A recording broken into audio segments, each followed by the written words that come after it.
Welcome, my peeps, my peoples. Please like, comment, subscribe, share the video. It'd be greatly appreciated from the bottom of my heart, my peeps, my peoples. Peep Squad is in the building, baby. We going to the top, to the top, to the top, baby. We're going to bring others with us. So please become a part of Notification Squad. Peep Squad, hit that notification bell, baby. Know each and every time I drop a video and tell me what's on your mind. So let's get to it. Let's talk about Snoop Doggy Dogg. He has another apology. So it's two apologies. And basically his mama, his grandmama, Big Mama came in the picture and told Snoop Dogg, you were wrong. You need to get out here and get behind this mess. Because you know Snoop Dogg said on the Breakfast Club, you got to have a strong black woman behind you, and he said that's what Kanye West needs, is a strong black woman. So I guess the strong black woman came behind Snoop Dogg and told him to get out here and apologize, and that's what Snoop did. So let's check it out. Top of the morning, coming at you live and direct with a message. Two wrongs don't make no right.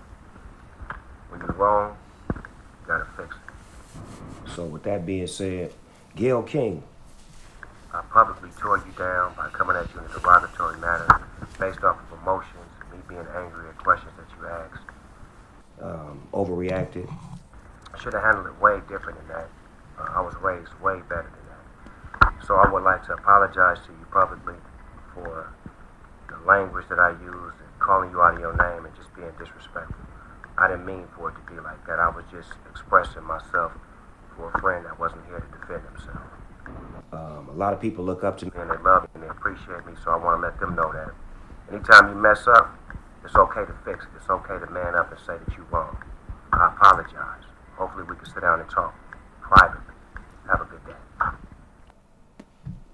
So there you have it. Snoop has apologized. You know, Snoop is a brand. He has nothing but women following him. A lot of older women follow Snoop from the beginning when he came out, that is his age. And a lot of people just like Snoop Doggy Dogg. And then on top of that, he has a show with Martha Stewart. He's on VH1. People use, Snoop Dogg for conferences and say different things, and they use him and basically to speak his mind, and he's like a commodity. He is an A-lister in my opinion, so therefore it wasn't a good look for him, his original video that he dropped on Gayle King.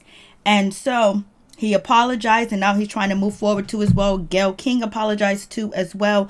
But I think the big issue is to get down to the situation of where, the huge networks, Hollywood, when they do talk about somebody black, especially somebody black, male or female, that has lived a prestigious life, and they are basically idolized, and they're put on a pedestal because of the things that they have done. They're humanitarian, and being humanitarian, and also just acknowledging people that are in strife and people that are poor, and basically lead by example. And that's what Kobe Bryant did, was lead by example. As he say work hard, he worked hard. If he say concentrated, you see him concentrate. Be a good father, he was a good father too as well.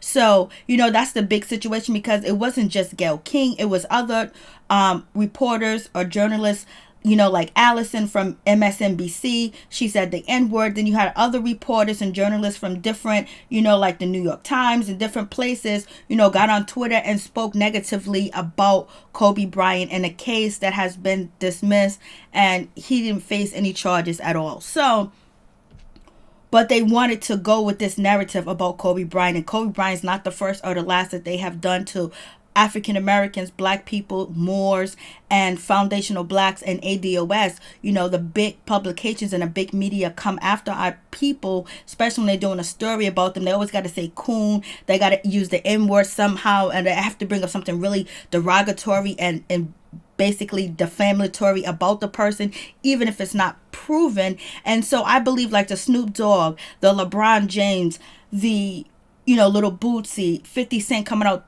talking about the Gayle King situation, talk about the other reporters too as well, and also use your platform to let people know, don't go to these websites, don't go to these news publications and get your information when they're describing your brothers and your sisters. Go to your brothers and your sisters that are putting out the information. Go to where people support your people, they love your people, they don't have an ulterior motive to bring down the black man or the black woman because they are told to by their publications, their network like CBS and different things like that. So on that note, that's something that I believe they should use their platforms to as well. And also the message that Snoop and the rest of the guys were saying that came out and spoke against Gayle King was also saying that they always use us against each other. Like when there's something tragic that happened in our neighborhood or violent crime that comes due to the police department doing something, they'll use a black police officer, a black lieutenant, somebody black to speak to the black community to calm them down. Or basically when they want to say something negative about your people, they'll use somebody that look just like you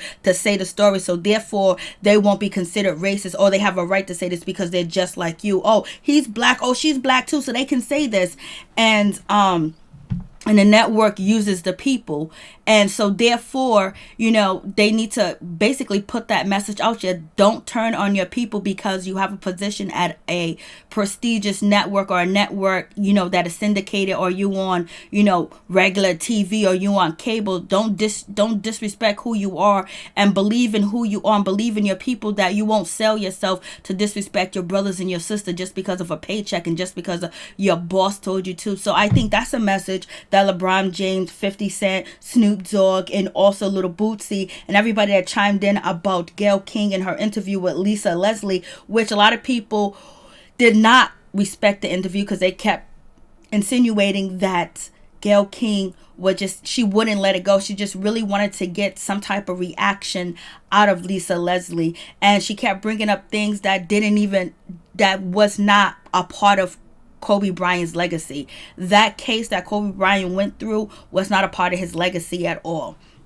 So people are understandably upset at Gayle King too as well. But any insinuation of to hurt her, to threaten her life, that's not a good point, because nobody focus on the point that you're actually trying to make. They focus on that threat. And that's how Gayle King and Oprah, got together and said, you know what, hashtag I stand with Gayle, hashtag I stand with Gayle. Then it was a divide and a separation too as well, because this situation created a divide between black male and black women too as well, because black women are upset and tired, like, oh, you coming after Gayle King, what about the other people? Why are you dogging her out? There's many more people that do so much more and hurt the black community so much that you don't speak out about them, but you come for the black women. Why didn't you come for CBS? Why didn't you come for MSNBC? Why didn't you come for these people? Why are you just targeting this woman? And then black women feel like we are less desirable, and we are the ones that have to defend and fight for ourselves because our brothers are not fighting for us.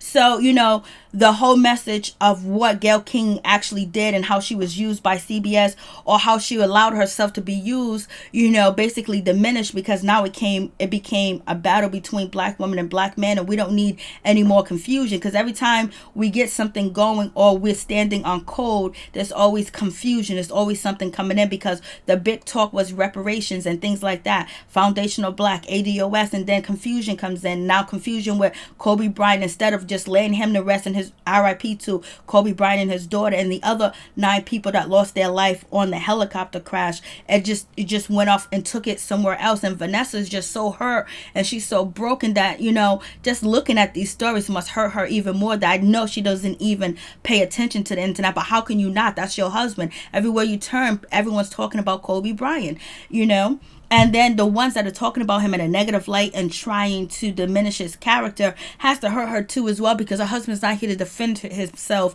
and stand up for what he knows is right too as well. Correct these people. They're doing it while he's not here. And you know what? She feels like she's a victim too as well. So you guys tell me what you think. Peace. I'm out. Much love to all my peeps and my peoples.